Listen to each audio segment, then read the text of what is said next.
ज्या दिवसाकरता शिवराज्याभिषेक सोहळा समितीचे शेकडो कार्यकर्ते मागील 2 महिन्यांपासून प्रचंड मेहनत घेत होते, ज्या दिवसाची हजारो शिवभक्त मोठ्या आतुरतेनं वाट बघत होते, तो शिवराज्याभिषेकाचा मंगल दिन अखेर उजाडला.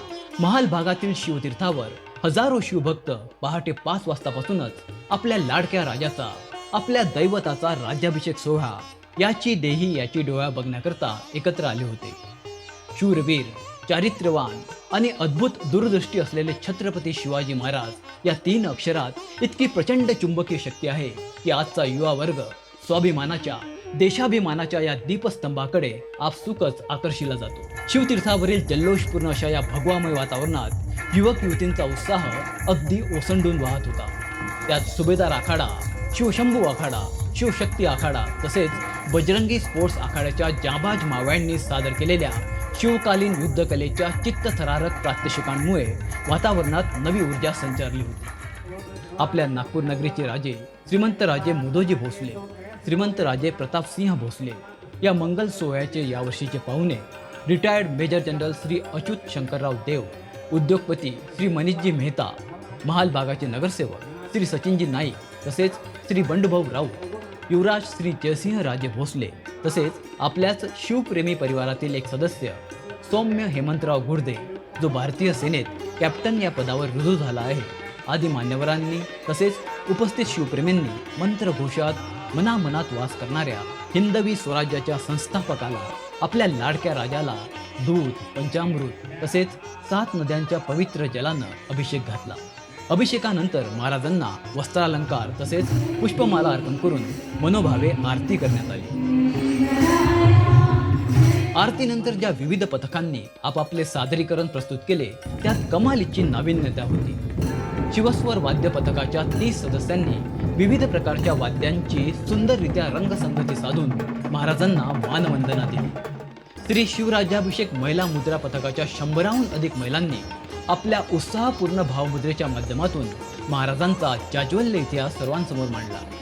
त्यांच्या सप्तमातृका प्रस्तुतीने तर सर्वांची मने जिंकली. आज जर शिवाजी महाराज असते तर त्यांनी आजच्या युवकांना काय संदेश दिला असता, याचं जिवंत चित्र ढोलताशा पथकानं उत्तमरित्या उभं केलं. यानंतर नागपूर शहराबरोबरच उमरेड, कामठी, बुटीबोरी येथून आलेल्या 28 ढोलताशा पथकाच्या 550हून अधिक वादकांनी आपल्या सामूहिक वादनाचा जो काही धुराळा उडविला की बघणारे मंत्रमुग्ध झाले. दरवर्षीप्रमाणे यावर्षी देखील राज्याभिषेकानंतर रक्तदान शिबिराचं आयोजन करण्यात आलं होतं.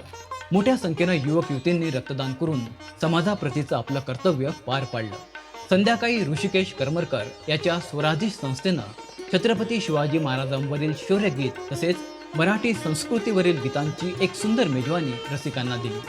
ऋषिकेश हा शिवराज्याभिषेक सोहळा समितीचाच एक मावळा, महाराजांच्या पुतळ्यापासून हाकेच्या अंतरावर राहणारा. आज आपल्या गायन आणि वादनानं इतक्या लहान वयात या उमद्या कलाकारानं मुंबईच्या नाट्य तथा सिने क्षेत्रात आपली एक वेगळी ओळख निर्माण केली आहे. दिलरुबा या एकाला अतिशय श्रवणीय परंतु वाजवायला तितकंच कठीण असं वाद्य वाजवणारा तो आपल्या देशातील मोजक्याच आणि महाराष्ट्रातील एकमेव असा कलाकार आहे. माझी माहेर पंढरी हे लोकप्रिय भजन त्याने आपल्या दिलरुबा वाद्यावर वाजवून श्रोत्यांची वाहवाही लुटली.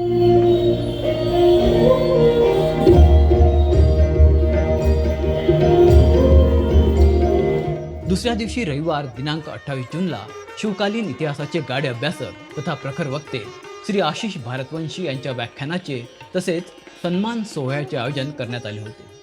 कार्यक्रमाच्या सुरुवातीला शिवराज्याभिषेक सोहळा समितीचे संयोजक श्री दत्ताजी शिर्के यांनी समितीच्या 21 वर्षाच्या कार्यकाळाचा आढावा घेतला. त्यांनी या सोहळ्याच्या यशस्वीतेचे श्रेय समितीशी जुळलेल्या अनेक संस्थांना तसेच निस्वार्थ भावनेने कार्य करणाऱ्या युवा कार्यकर्त्यांना दिलं. नागपूर नगरीचे राजे श्रीमंत मुदोजीराजे भोसले यांनी मागील 21 वर्षांपासून शिवराज्याभिषेकाच्या भव्य आयोजनाकरिता समितीचे कौतुक केले. कार्यक्रमाचे अध्यक्ष retired major general Shri Achyut Shankarrao Dev यांनी या सोहळ्याकरता एवढ्या मोठ्या प्रमाणात युवा वर्ग एकत्र येत असल्याबद्दल आनंद व्यक्त केला. यानंतर श्री आशिष भारतवंशी यांनी आपल्या प्रभावी शैलीनं पुरंदराच्या तहाचं दृश्य श्रोत्यांसमोर उभं केलं. पुरंदराच्या तहात महाराजांना मान्य कराव्या लागलेल्या 5 प्रमुख अटी, आग्र्याला औरंगजेबाच्या दरबारात आपल्या अपमानाच्या विरोधात महाराजांनी फोडलेली डरकाळी, आग्र्यातून सुटकेसाठी महाराजांनी राबविलेली रणनीती याबाबत त्यांनी आपले अभ्यासपूर्ण विवेचन मांडले. व्याख्यानानंतर या सोहळ्यादरम्यान घेण्यात आलेल्या विविध स्पर्धेच्या विजेत्यांचा, या सोहळ्याच्या यशस्वीतेकरिता ज्यांनी ज्यांनी हातभार लावला त्या सर्व मान्यवरांचा, प्रात्यक्षिक सादर करणाऱ्या सर्व आखाड्यांचा, नागपूर शहर तथा जिल्ह्यातील सहभागी सर्व ढोलताशा पथकांचा समितीतर्फे सन्मान करण्यात आला. आज समाजात युवकांपुढे वाढत चाललेली व्यसनाधीनता चिंतेची बाब ठरत असताना शिवराज्याभिषेक सोहळा समितीचे हे युवा कार्यकर्ते तन मन धनाने आणि निस्वार्थ भावनेने आपल्या लाडक्या राजाचा राज्याभिषेक सोहळा दरवर्षी त्याच उत्साहाने, त्याच समर्पणाने जल्लोषात साजरा करून समाजापुढे एक आगळा वेगळा आदर्श ठेवत आहेत.